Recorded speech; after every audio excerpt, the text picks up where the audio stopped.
Bueno, arranco introduciéndome, soy Mateo Cesaroni, soy researcher hace un año en OpenZeppelin, cumplí un año la semana pasada. Eh, Además, bueno, cumplí 24 años también la semana pasada aproximadamente. Eh, y estoy en el espacio blockchain hace aproximadamente 3 años. Bueno, primero que todo quería agradecer a la gente de Alep por haberme dado el espacio. La verdad que tienen una gran organización y bueno, un gran evento. Después presentar la charla. La charla va a ser sobre snarks. Ahí ven qué significa snark, Succinct Not Interactive Argument of Knowledge. Obviamente no traje la traducción. Y la idea de esta charla es que no está destinada a gente que sea muy técnica en Zero Knowledge Proofs, pero bueno, va a requerir ciertos tecnicismos básicos en matemática, digamos, computación, y haber escuchado alguna vez por lo menos lo que es el Zero Knowledge Proof. Y bueno, y si no tienen tecnicismos, si no tienen conocimientos, bueno, con suerte algo también se van a llevar de la charla. Bueno, este es el índice de lo que vamos a ver. De alguna manera vamos a ver cada componente que forma un snark por separado y ver conceptos que aparecen en la literatura de Zero Knowledge Proofs, y de una forma que cuando después los juntemos todos para formar lo que es un sistema completo, bueno, todo tenga más sentido y entendamos por qué esas cosas están ahí y por qué funcionan. Por eso vamos a primero hablar de polinomios, después vamos a hablar de por qué aparece el término de circuitos. Capaz alguna vez hayan escuchado circuitos y parecen una cosa súper compleja, pero vamos a explicar por qué aparecen. Y después sí nos vamos a adentrar en cosas más técnicas sobre los snarks, ya en definiciones y en implementaciones. Bueno, ¿por qué los polinomios son interesantes e importantes? Característica número 1. Dos polinomios distintos son distintos en casi todo punto. Como podemos ver, el polinomio base, si quieren, el que está en azul, tiene coeficientes x cuadrado más x más 1. Fíjense que el verde y el violeta le modificamos algunos puntitos nada más y ya son completamente diferentes. Es más, si queremos ver dónde son iguales, es dónde se cruzan. Fíjense que se cruzan en un puntito ahí, que es el 1. Entonces, dos polinomios, aunque sean muy parecidos, van a ser completamente diferentes, ¿no? Y se van a cruzar, si quieren ir más allá y hacer referencia al teorema fundamental del álgebra, pero ya esto es bastante más técnico, se van a cruzar en a lo sumo n puntos si n es el grado del polinomio. En a lo sumo. En este caso tenemos polinomios de grado 2 que se cruzan en un solo punto, por eso en a lo sumo. A ver si funciona esto. No. Característica número 2, dados n puntos distintos, podemos generar un polinomio que pase por ellos, siempre. El polinomio es único si es de grado n-1, y bueno, es algo interesante porque podemos generar un polinomio que pasa por cada uno de esos puntos. Bueno, lo que nos dice esto es el teorema de Lagrange, pero bueno, no nos importa tanto eso. Bueno, este lema es importantísimo en Zero Knowledge Proofs, se llama el Schwarz-Zippel lema, y lo que nos dice básicamente es, imaginemos que tenemos dos polinomios y queremos verificar si esos dos polinomios son iguales. Bueno, una manera de hacerlo sería, bueno, verifiquemos que sean iguales, o sea, chequeando coeficiente por coeficiente, pero eso, digamos, no es tan optimizado en términos de tiempo, porque estamos recorriendo todo el polinomio. Una manera más optimizada sería, por ejemplo, agarrar esos dos polinomios, evaluarlos en un punto completamente aleatorio, y si esos dos polinomios dan igual en un punto aleatorio, podemos decir con certeza, ahí nos ayuda la probabilidad, que es esta fórmula, con certeza que esos polinomios son iguales. Entonces, pasamos de dos polinomios son iguales, sí o no, solamente con una evaluación en un solo punto. O sea, eso es, fíjense la eficiencia de eso. Bueno, ahora vamos a pasar a otros conceptos, a otra parte que forman los Zero Knowledge Proofs, que son los P versus NP, que se refiere a un grupo de problemas en computación. Los problemas P se refieren a los problemas que pueden ser resueltos en tipo polinómico, son problemas como súper simples y que tenemos algoritmos súper optimizados para resolverlos. Por ejemplo, ordenar un arreglo de números, tenemos una tira de números toda desordenada, ¿cómo lo ordenamos? Bueno, hay un algoritmo súper eficiente en términos de tiempo.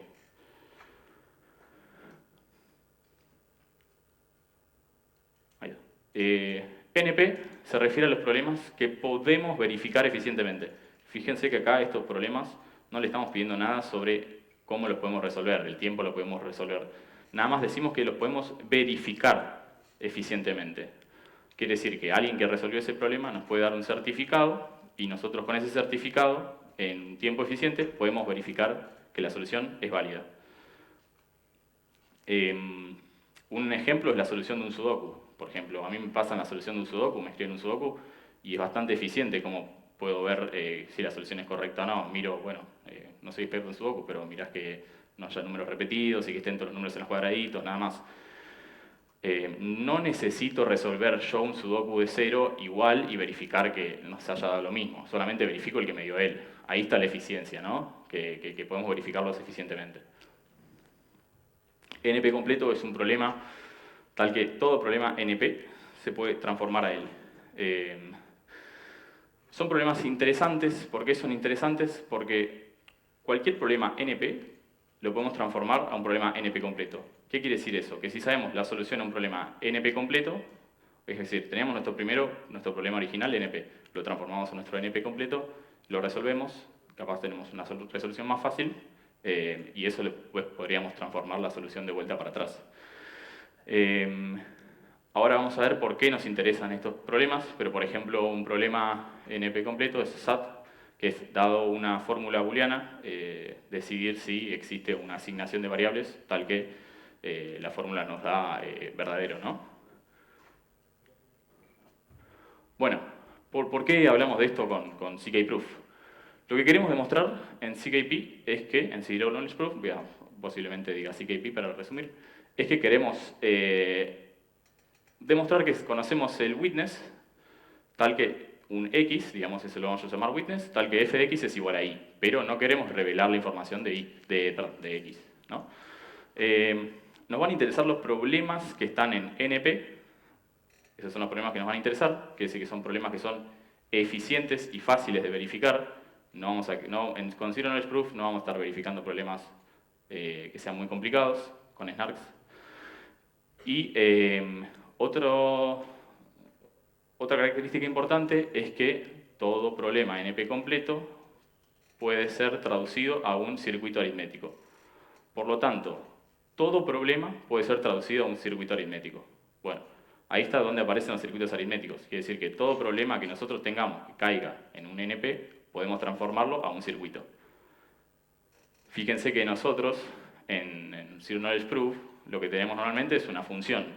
Ese problema lo tenemos definido por una función.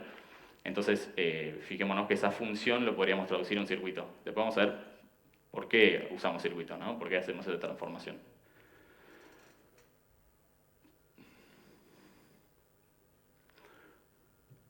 A ver, no me pasé ninguna. Listo. Bueno, y ahora sí, definamos qué es un circuito. Un circuito es un sistema de ecuaciones que solo usamos multiplicaciones e igualdades. Entonces, imaginemos que tenemos una función que es x al cuadrado más x. Eso no sería un circuito porque estaríamos haciendo un exponente, x al cuadrado. Entonces, lo podríamos traducir a un circuito. Entonces, la forma en la que lo traducimos, por ejemplo, en este ejemplo que les puse, es de esta manera. Vamos a ver que vamos a tener 3 filas, o sea, 3 sistemas, para traducir nuestra función original. Capaz ustedes lo vieron más de esta manera. No quiero estar tapando la pantalla. Lo deben haber visto capaz de esta manera. Esto es una representación del circuito, por ejemplo, y es traducido a esta fórmula. Fíjense que es lo mismo. Bueno, vamos a recapitular ahora. Un segundo. Si tienen alguna pregunta, igual, mientras tanto. Vamos a recapitular todo lo que vimos hasta acá. Nos interesan los problemas NP completos, porque son fáciles de verificar. Nosotros, acuérdense que lo que queremos es que sea fácil de verificar y eficiente de verificar. Todo problema se puede transformar a un circuito aritmético, que es un sistema de ecuaciones, y ese sistema de ecuaciones lo que vamos a llamarlo también es constraints.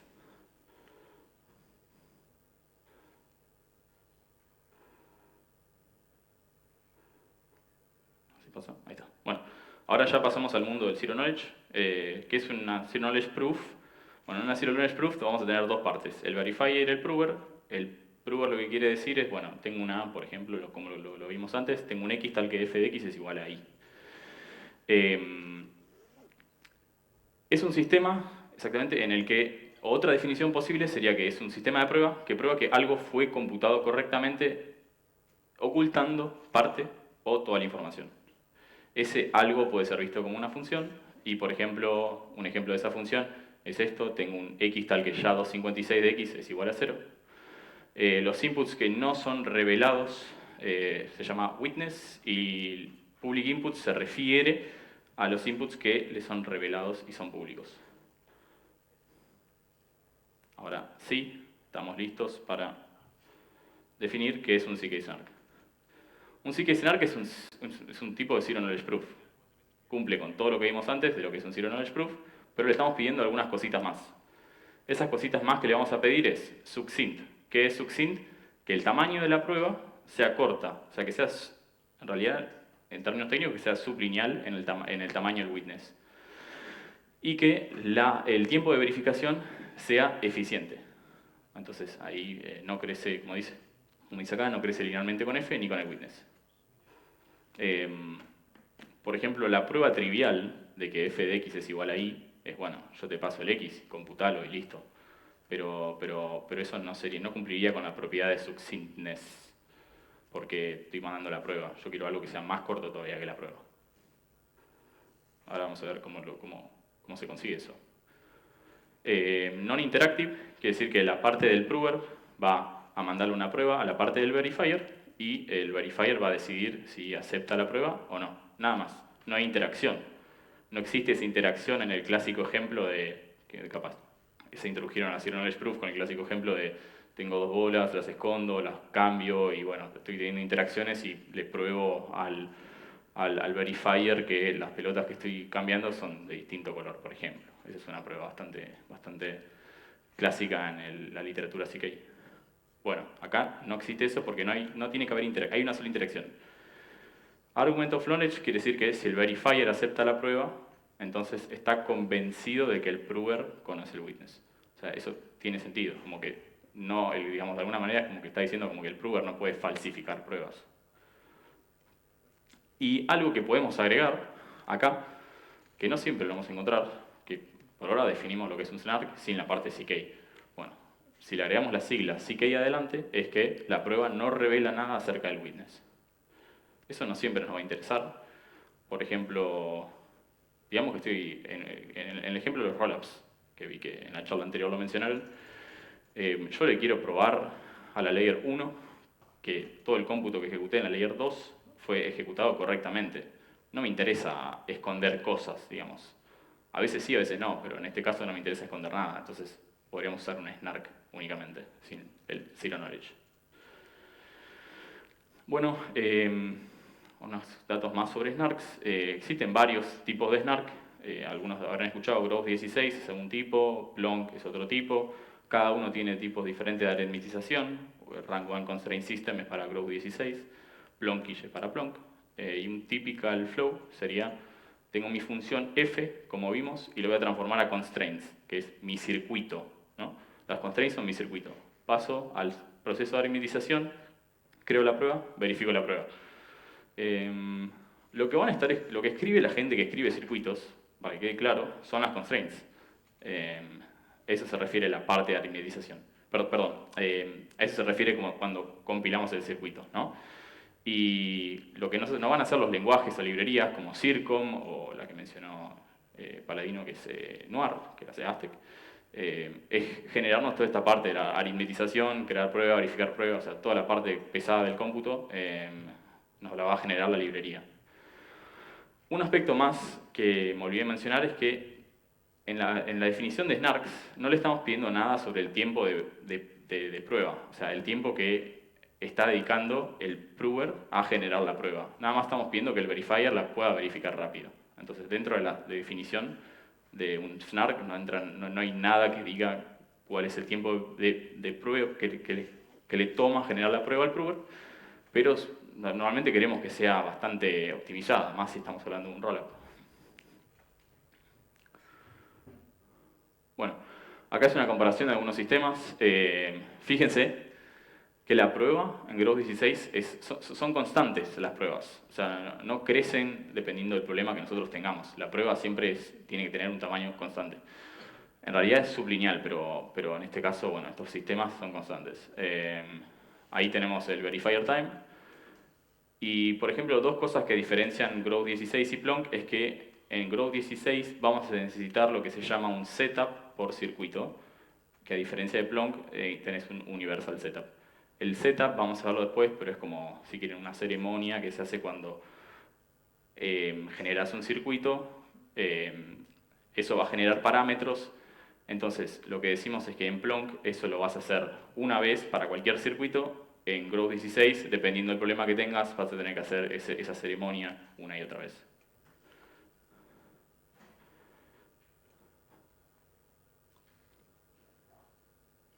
A ver si va. Ok. Ahora nos vamos a adentrar en algo, ya en cosas más técnicas de los snarks, que es, bueno, ver que es un Rank 1 Constraint System, o R1CS. Entonces, imaginemos que queremos probar que tenemos un x, tal que se cumple esta ecuación que ven acá, x al cubo más x más 5 igual a 35. Por ejemplo, x igual a 3 lo cumple. Entonces, como vimos antes en el typical flow, lo que vamos a necesitar hacer es, primero, pasar nuestra función f a constraints, o a nuestro circuito, ¿no? Bueno, ¿se acuerdan? Yo mencioné que nada más se pueden usar sumas y multiplicaciones. En realidad algo más. Podemos usar por cada fila varias sumas, pero solo necesitamos una multiplicación. Entonces el problema nos quedaría traducido así, ¿no? Este problema codifica exactamente el problema que tenemos ahí. Si se fijan, en la var 1 tenemos x por x, que sería x cuadrado, bueno, y demás. Algo importante, nuestro vector de variables va a estar codificado de esa manera. Quiere decir que cualquier vector en la posición 1 va a tener un 1, eso es una convención, siempre se pone un 1 en la primera posición de vector. En la segunda posición va a ser equivalente al valor de x y demás. Ahora sí.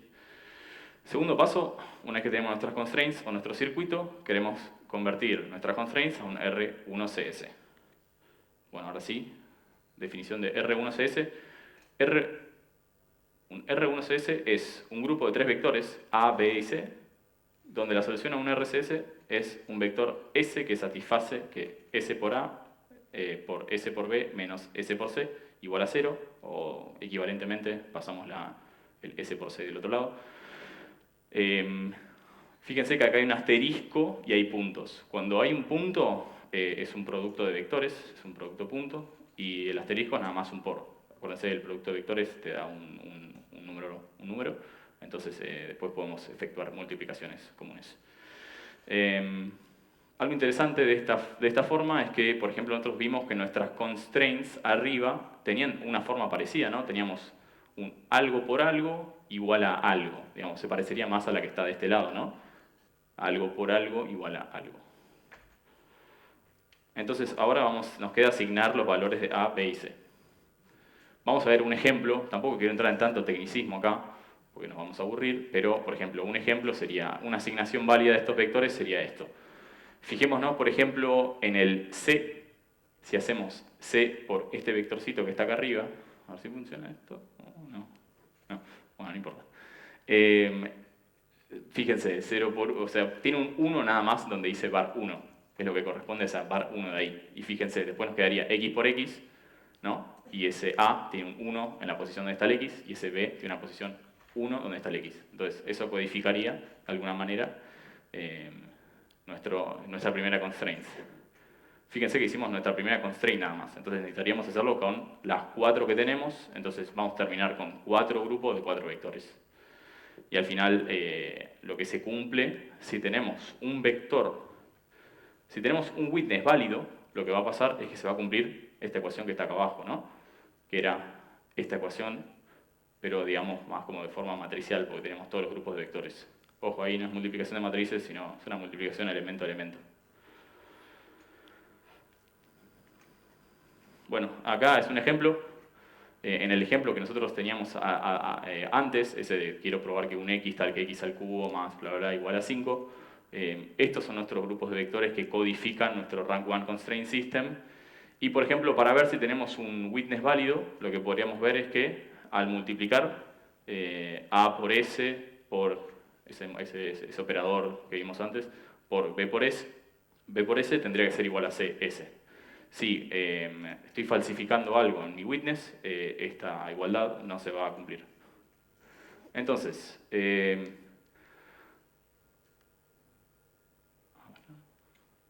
está, recapitulemos. Teníamos nuestro problema original definido por una función, como dijimos. Ese problema lo transformamos a constraints, a nuestro circuito. Ese circuito ahora lo transformamos a un R1CS, que básicamente codifica la misma información que nuestro problema original y que nuestras constraints. Ahora sí, vamos a hacer este paso que es importante porque de alguna manera nosotros queríamos buscar eficiencia en la parte de verificación de la prueba. Pero estamos traduciendo nuestro problema a un sistema mucho más complicado, ¿no? Teníamos nuestra función, terminamos con constraints, terminamos ahora con 3 grupos de 4 vectores. La verdad que nos complicamos la vida. Pero ahora lo que está bueno es que los R1CS se codifican bien a QAPs, que son Quadratic Arithmetic Programs. Y entonces acá vamos a plantear un caso ideal. Y vamos a hacer referencia a lo que vimos al principio con los polinomios. Entonces, pensemos que tenemos una transformación poli, que transforma en polinomios, poli n polinomios. Entonces, por ahora tenemos nuestro problema codificado de esa manera. Imaginemos que tenemos una transformación poli, tal que U, V y W son esos, o sea, transformar polinómicamente es esa igualdad que tenemos ahí. Entonces, y tendríamos todo nuestro problema que estaba traducido a igualdad de vectores, de 4 vectores, digamos, lo terminamos traduciendo a una sola igualdad de polinomios. Entonces, si esa igualdad se cumple eso, que es el Rank 1 Constraint System que teníamos de antes. Y, a ver, acá de vuelta estamos en el problema que queremos probar que dos polinomios son iguales. Y ya vimos por el lema que habíamos visto antes que no hace falta probar que sean iguales, sino que podemos evaluar en un punto solamente y evaluando en ese punto, ya está, podemos probar la igualdad. Entonces, fíjense que hasta acá es donde se consigue realmente la parte succinta de los Starks, que es, traduje todo mi problema a una igualdad de polinomios. Y entonces, en el fondo, al final, lo que le voy a querer probar al verifier es que esta igualdad de polinomios se cumple, y lo que le voy a pasar, digamos, es U de X evaluado en un punto, B de X evaluado en un punto, y W de X evaluado en un punto. Y lo único que va a hacer el verifier es ver que esos 3 puntos que le di, A por B, sea igual a C. Y listo. Ahí el verifier se va a convencer de que yo conocía la prueba original para mi problema F original. Esta es la receta de cómo se forma esta transformación poli que nosotros que acabo de mencionar, esa transformación ideal que teníamos. Bueno, es un poquito más compleja y acá está el por qué yo presenté el polinomio de interpolación de Lagrange. Entonces, acuérdense que nosotros teníamos 4 constraints. Esas 4 constraints las transformamos a grupos de vectores. Entonces, por cada constraint tendríamos el vector A, B y C. Entonces, como teníamos 4, tenemos 4 vectores A, 4 vectores B, 4 vectores C. Entonces, lo que vamos a hacer es tomar el primer valor de cada vector A y vamos a generar un polinomio que pase por esos puntos. Lo mismo con A, con B y con C. Repetimos lo mismo con cada valor de A. Y eso por cada vector de A, ¿no? Entonces vamos a terminar, nuestro problema se está volviendo más complejo todavía, porque estamos haciendo nuestro R1CS, que teníamos grupos de vectores, lo estamos transformando cada RCS a 6 polinomios. Entonces en A, ahora antes que teníamos 4 vectores, ahora tenemos 6 polinomios. Peor todavía, pero bueno, ahora se va a empezar a ver la luz al final del túnel. Fíjense, estos son los grupos de polinomios que codifican nuestro problema, pero fíjense que si evaluamos en 1, tenemos nuestro primer conjunto de vectores que codificaban nuestro R1CS. Entonces, ahora sí podemos combinar todo para hacer una igualdad total. Entonces, fíjense, ¿qué vimos recién en la diapo anterior? Que, por ejemplo, los polinomios que evaluaban a, si los evaluamos en 1, teníamos nuestro primer set de constraints, ¿no? Entonces, nosotros habíamos dicho que si teníamos un S válido, que cumpliera la ecuación esa de SA por SB igual a S por C, nuestro S era válido, digamos, ¿no? Entonces, fíjense, si ahí reemplazan por 1, en los polinomios este A1X, A2X son los polinomios que codifican a A, si lo volvemos en 1, tenemos como, estamos testeando la primera constraint. Entonces, lo que vamos a hacer es directamente agarrar un witness válido y multiplicarlo por todos esos polinomios. Entonces, una vez que multiplicamos por todos esos polinomios, vamos a obtener un solo polinomio, porque multiplicar y sumar polinomios te da un polinomio. Entonces, perdón, en este caso no estamos multiplicando polinomios, sino que estamos, sí, o sea, escalares por polinomios. Y vamos a tener una sola expresión polinomial. Listo, buenísimo. Ahora, todo nuestro problema está codificado como una sola expresión polinomial, que codifica la misma información que nuestro Rank 1 Constraint System, que codifica lo mismo que las constraints, que codifica lo mismo que nuestro problema original. Algo interesante a saber es que, como vimos en 1, nos da nuestro primer set de vectores de nuestro Rank 1 Constraint System. Por lo tanto, estos polinomios van a tener raíces en 1, 2, 3 y 4, porque 1, 2, 3 y 4 son nuestras constraints que teníamos, nuestra cantidad de constraints, y habíamos visto que en cada uno de los R1CS que habíamos visto cómo generamos los sets de vectores, se cumplía SA por SB igual a SC. Si pasamos SC del otro lado, es igual a 0. Entonces, evaluando en 1 nos tendría que dar 0, evaluando en 2 nos tendría que dar 0, evaluando en 3 nos tendría que dar 0, etc. Hasta 4. Entonces, si tratamos de falsificar este S, el witness es este vectorcito 1, 3, 35, 9, 27, 30, este polinomio no va a tener raíces en 1, 2, 3 y 4. Sería una manera de ver que el prover está falseando el polinomio.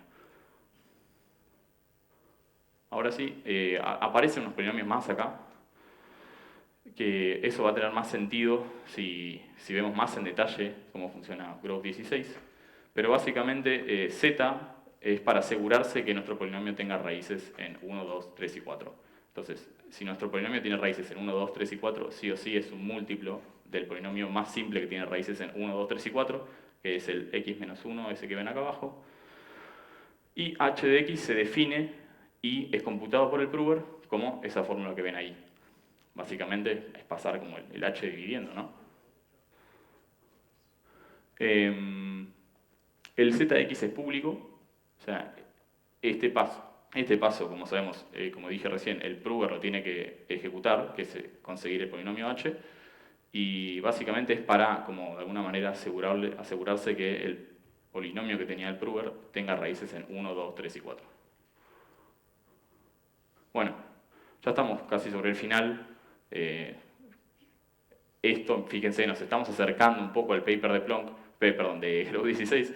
Fíjense que acá tenemos como, recién miramos que teníamos nuestro polinomio A, fíjense, es este polinomio que tenemos acá. El polinomio B es este que tenemos acá. El C, acá lo pasaron del otro lado. Y acá tenemos nuestro H y nuestro T de X, que en el ejemplo pasado era el Z y el T, o el Z y el H, no me acuerdo exactamente. Pero bueno, esa es la traducción. Más. Bueno, acá, fíjense lo que acabo de decir. Esta es la traducción exacta a lo que veníamos viendo nosotros. Sigue habiendo un problema. Es que si el prover sabe dónde va a evaluar el polinomio, puede falsificar pruebas. Entonces lo que vamos a hacer es encriptar el punto donde el prover va a evaluar su polinomio.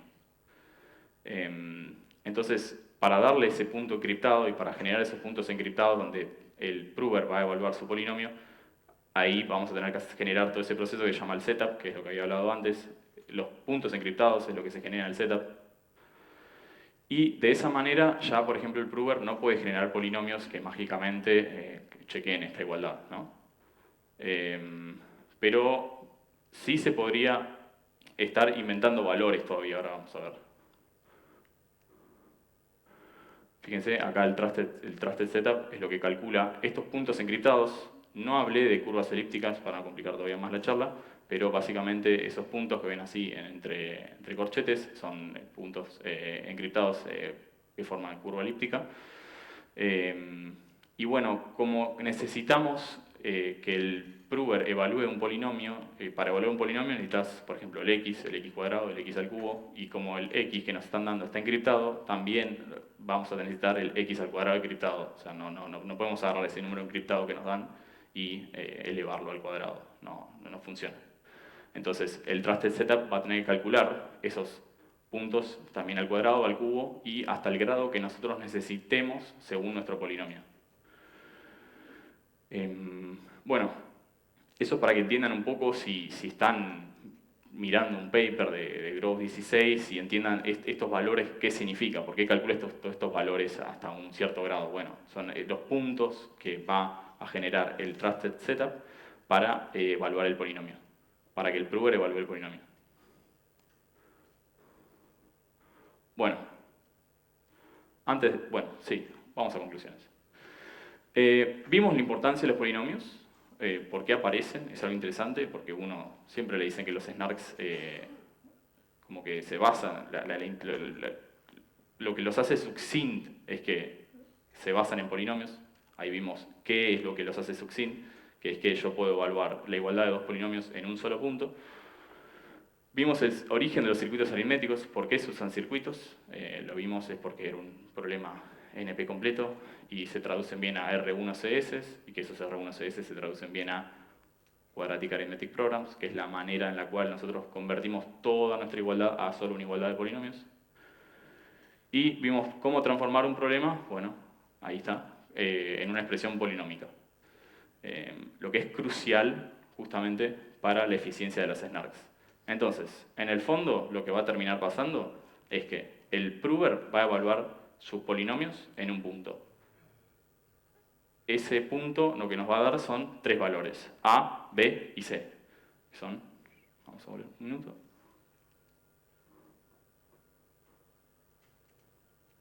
Que son los polinomios que teníamos definidos ahí antes, que era nuestro AX grande, BX, CX. Bueno, no funciona esto. Y lo único que va a hacer el verifier es chequear que esos tres puntos que conforman la prueba, A, B y C, cumplan que A por B sea igual a C. Obviamente hay una vuelta de rosca más, porque yo podría estar pasando valores cualquiera, 2 por 3 igual a 6, si le paso esos valores y sí, cumple. Pero bueno, si leen, no les digo que se vayan a leer el paper de Groves 16, pero por ejemplo en el libro de Rare Skills está muy bueno, hacen referencia a Groves 16 y como que lo digieren un poquito más y te explican cómo evitar que, por ejemplo, el prover pueda falsificar pruebas generando eso, puntos cualquiera que cumplan que A por B es igual a C.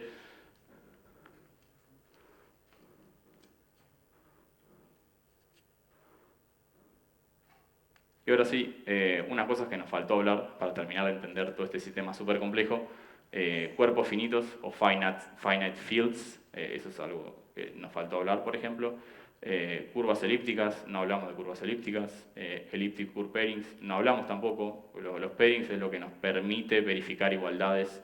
Por ejemplo, nosotros dijimos que la prueba eran 3 puntos, A, B y C, que le pasábamos al verifier. Esos puntos en realidad son puntos en curvas elípticas. Por lo tanto, no es que nosotros podemos multiplicar puntos encriptados y verificar igualdades así nomás. Eso lo vamos a hacer con pairings, que es esto que menciono acá.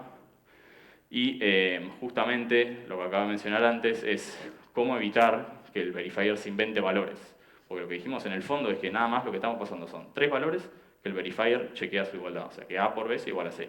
Un poco más complejo que eso porque vamos a usar elliptic curve pairings. Pero, ¿cómo hacemos para evitar que el prover se invente valores falsos que cumplan que A por B igual a C? Bueno, eso es una vuelta roja que se le da en paper de Groves 16. Y otra cosa más que no mencionamos en esta charla es cómo se cumple realmente que ese A, B y C, que es la prueba que estoy mandando, no revele nada acerca de mi witness. Que también, bueno, eso es más complejo también y involucra matemática más avanzada. Y bueno, todo eso está en el libro de Red Skills, que es bastante interesante. Aparte tiene todos los capítulos para ver, por ejemplo, cuerpos, curvas, pairings, si quieren digerirlo mejor. Pero bueno, ojalá que con esto que expliqué más o menos hayan entendido cómo, sobre todo esto, cómo se alcanza la eficiencia en las pruebas, que se basa nada más en poder evaluar un polinomio en un punto y con eso decir si dos polinomios son iguales. Acá son algunas lecturas recomendadas. OpenZeppelin tenemos unos videos que son bastante interesantes, que habla de criptografía, justamente de curvas elípticas y pairings y cuerpos finitos.